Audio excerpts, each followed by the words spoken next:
pan disability. So it's really a focus on any parent or whānau who have got a child with any type of disability. That being said, a large proportion of the parents that engage with us do have children who are neurodivergent of some description, so autism, ADHD, lots of different things like that. So yeah, we are there for any disability, but most of the people we engage with.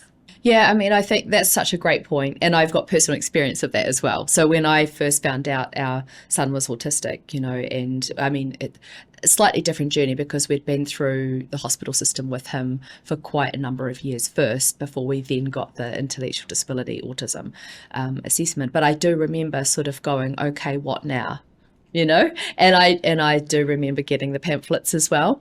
And I think, I mean, I'm not just saying that because this is my role now, but I do think that parent to parent is such a great place to start, because it's kind of like it's kind of like a starting point to then be able to go and explore a lot of different sort of areas of the system.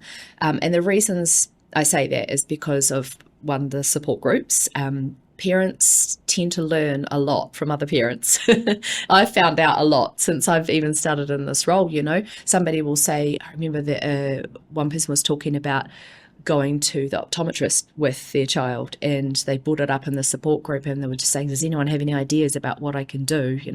And everyone had something to suggest, down to some things that would perhaps maybe seem really simple, but if you don't know, you don't know. So I think that's one of the really great reasons for that. But I do understand that support groups are not accessible to everybody, and not everyone can make them along. So the information service that we provide is a really good place to start as well, because we can provide specific information for parents, for their questions that they may have. So if it's just a case of, okay, I've just got a new diagnosis for my child, we've got like a sort of a standard information pack that we can send out. And we've actually also got a beautiful book that should be coming out sometime soon called About Autism. And that is basically like the one-stop shop type thing for everything to do with that, and it's designed to be a bit of a resource that you can go back to over time. So because it's such a lot of information to get all at the very beginning. And I think that's the other thing for parents is you kind of need to be drip fed that information in a way, because I think even though you might get all the information to start with, it's really difficult to actually know what to do with that or what it all means, until you have your NASC appointment, until you kind of need to navigate school or teacher aids or OARS funding or, all of that stuff won't really mean a lot until you're actually walking through it. So I think to have someone like a parent-to-parent support to actually be able to journey along with them, and because needs change all the time, questions change all the time. You might learn something, but then you need to know something else. So, yeah, I don't know if there is an answer to a system-wide approach. It would be very difficult to pinpoint exactly what every parent needs at every stage of the journey, So I think that's why different organisations that do support and provide support for parents are really good to tap into to start with. I wish I had that when I started, because would have been very valuable. Yeah.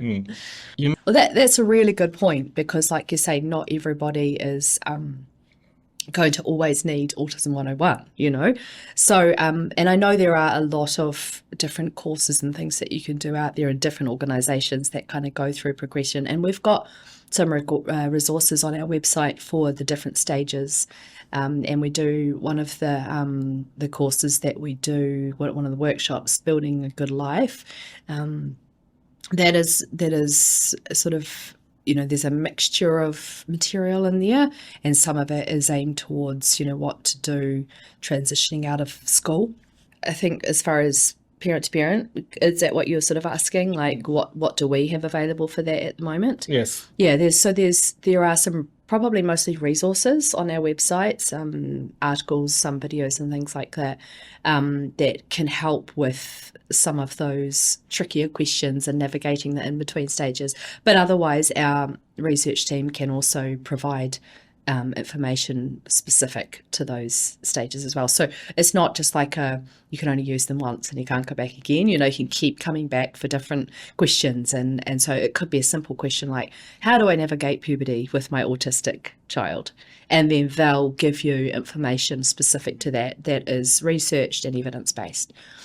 So that's a really great way of sort of keeping the information flow going and tailoring it to exactly what the parent needs, because even if you might have a workshop to that, like you say, it gives you broad sort of general information, but it might not be specific to one parent's circumstances. I think it is really important to have courses in showing the progressions, definitely. And one of the, like I said before, the transition from school and building a good life looks really at things like creating vision boards for which you could pretty much do for, at any age, but just really important when you're thinking about what does a good life look like for my child, and when, and starting that and putting that out for everyone to see, so that any kind of resource or anything in the system that you do access needs to be able to fit into that vision rather than the other way around, So that's the sort of thing that we're doing with things like progressing through stages. Yeah, and I think the Altogether Autism courses, there's some different ones there. That's right, yeah. And I think, you're absolutely right. Sometimes when parents call us, they are just at the end of their tether. They're they've tried everything, or they feel like they've tried everything they could possibly try. Sometimes they feel like no one's listening to them. They might be trying to explain to a teacher or a other medical professional or something like that, and they don't feel heard. That's not necessarily saying that that's not happening, but it's everyone's experience is different. And so just having someone to talk to on the phone, for however long, 20 minutes, 30 minutes, sometimes that's all they need. Just blurt out. Just to vent, just to get it out and hear from somebody who gets it and understands, actually, yeah, I know it's hard, sometimes that's all you need to say. But like you say, it takes a while to really get out of that real survival mode, and it does get easier as the kids get older. It absolutely does. Yeah. But you're just not going to want to hear that at 2 a.m. Yeah, I want them to grow up now. No, you don't.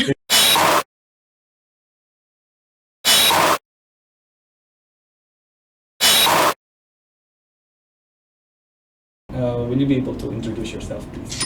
Sure. So I'm... I didn't say. I forgot my mic. Oh, yeah. Okay. Part 2.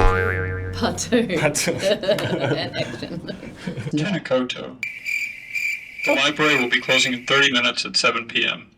Okay. Please ensure you've issued any items you wish to take and have left the library spaces before this time. So funny. We were both like, who's talking to us?